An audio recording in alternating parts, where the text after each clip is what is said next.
Hey guys, buying new glasses online for a massive discount rather than going to lens crafters and paying not only for the frame, but the lens and the appointment, and then on top of that, the fitting of the glasses here. Today, I'm going to teach you guys a couple tricks as well as share why the key card principle is probably the greatest thing of all time. Better than Bambi, better than Obamacare, and definitely better than lupus, all combined. Now, the key card principle, for those of you that may only be level 10 virgins, is a principle in Magic whereby knowing a certain card in the deck, you can know a more important card in the deck. For example, knowing the bottom card of the deck allows you to know the card they picked if you happen to cut it to make sure that their card happens to go directly below the key card. So in this case, our key card is the Nine of Clubs.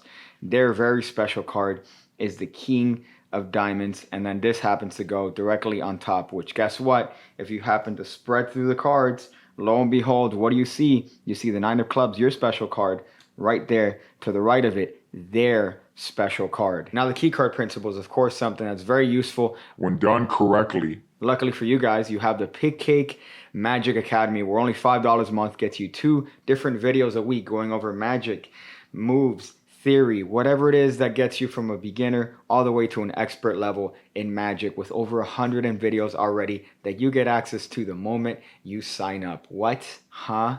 What's going on with that? You should know, because you should look at the link in the description below. Framing. They say when making videos, framing is key. And in this case, we have a nice little bit of the extension from the tripod. We got the boot, and we got the toes. We got the toes. Hit the like button if you guys like toes. One of my favorite ways to use the key card principle is from a dribble.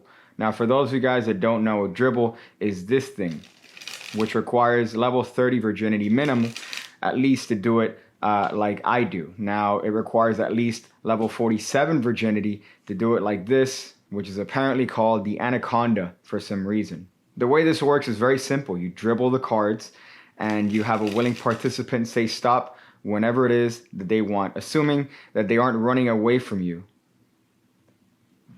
All you do is wherever they call stop, let's say you happen to have the spectator call stop over here, notice the position of my hand, which is very simple for me just to look at this card over here, the Jack of Clubs. Now, I'm not doing one of these. I'm not going to Ray Charles it, but I'm going to do just a little bit of an upward tilt, which from my perspective, guess what? I could see the fact that this is the Jack of Clubs. Now, you show the spectator the card that they happen to stop at, and look at this, look at this. That's all you have to do. That's it. And now you have control over their card because you know it's next to your key card, which happens to be, that's right, the T.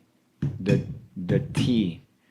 That's my attempt to get with millennial humor. But you know that your card happens to be right next to the spectator's card, which in this case, your Jack is going to be directly above their card, the King of Spades. Now, one more time for those of you guys from the southern region of Guatemala that have a hard time understanding things, more like what is already called Guatemala. I would have said it's not like it's called Guatabueno, but Guatabueno is a good thing. Yeah, you guys already have the namesake for me having to do a replay for you guys. You just dribble the cards, they call stop, whatever it is they want. All you're doing is just lifting these cards slightly just to see this card over here. They call stop, you show them the card they stopped at, and now all you have to do is dribble the cards, and your special card is next to their special card, doing special card things in the middle of the deck. Usually, I'd go over and explain what that means, but that's for Pigcake 68 on a different video sharing platform to do. So what can you do from this position? Well, you can do a lot. Let's assume that the spectator happens to call stop right over here on the King of Hearts. You happen to peek at your little Ace of Spades here, son. You're peeking at your Ace of Spades. Dribble it up, score it up, drop it on the table. You have nothing to do with that deck. You could talk about how the window is casting some particular patterns on your shirts, on your very nice sweater that you could get on pigcake.me. You could have a conversation with the spectator about sandwiches. You could talk about manspreading. You could do whatever you want, but ultimately, any point in time, you could pick up the deck, spread it face up, as you tell the spectator, oh boy, this is a very mixed deck of cards. All I could do here is get to the card, in this case, the Ace of Spades. I know their card is the King of Hearts. I could close up the deck. I peek. I could have the spectator shuffle. I could control this card to the top of the deck by getting my pinky in there. You see that? and doing one of these hot moves to just get that right back to the top of the deck.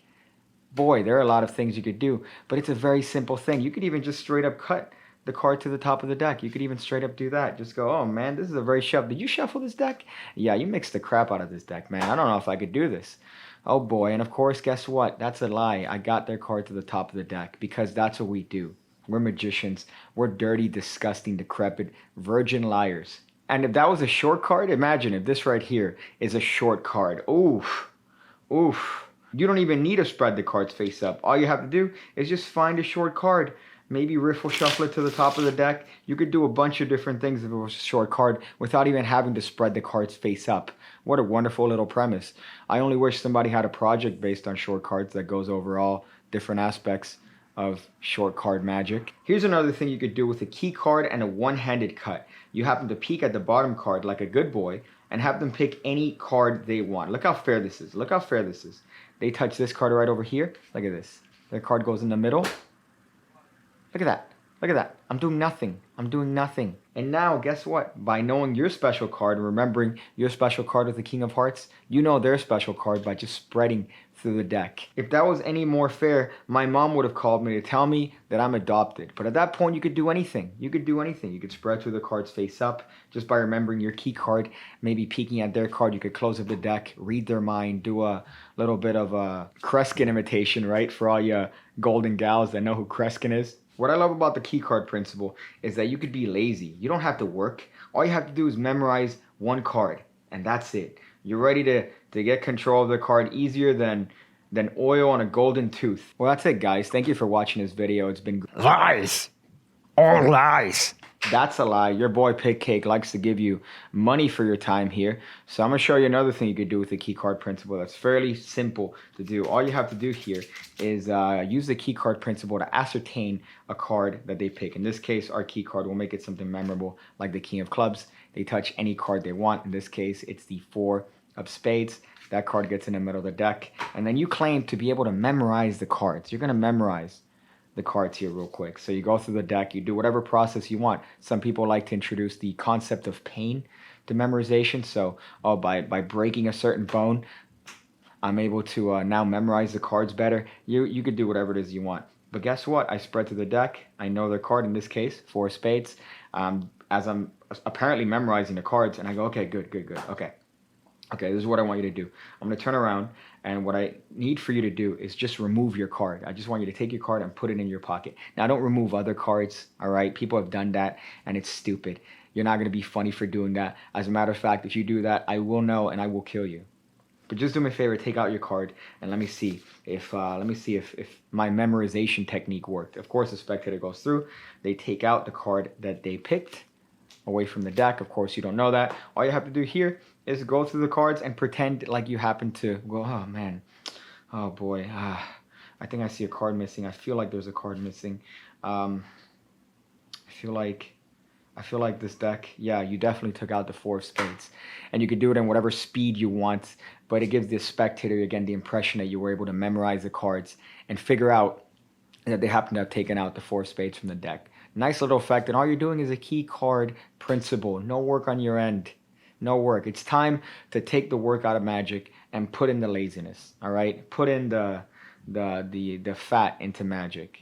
But you can see the key card principle is one of the greatest principles in Magic because it just allows you to relax. You don't have to worry about a control. You don't have to worry about doing your favorite drip pass, your favorite slipstream, your favorite orchestral maneuvers in the dark. You could just worry about the conversation, worry about the effect, worry about the dialogue. That's the important part, right? We seem to be neglecting this when it comes to Magic. We think, oh, Pigcake, I want you to show me the burglars effect. Oh, Pigcake, did you see this trick by Mark Calabrese? Yes, I've seen them all right? I've seen them all. I'm a level 99 virgin. But worry about the effect. Worry about the conversation and this moment that you're sharing with a participant, another human being. Oh, boy.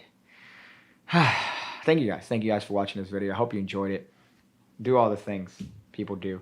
I'm going to go figure out different ways to use a Joby Gorilla Pod to honestly explore my masculinity.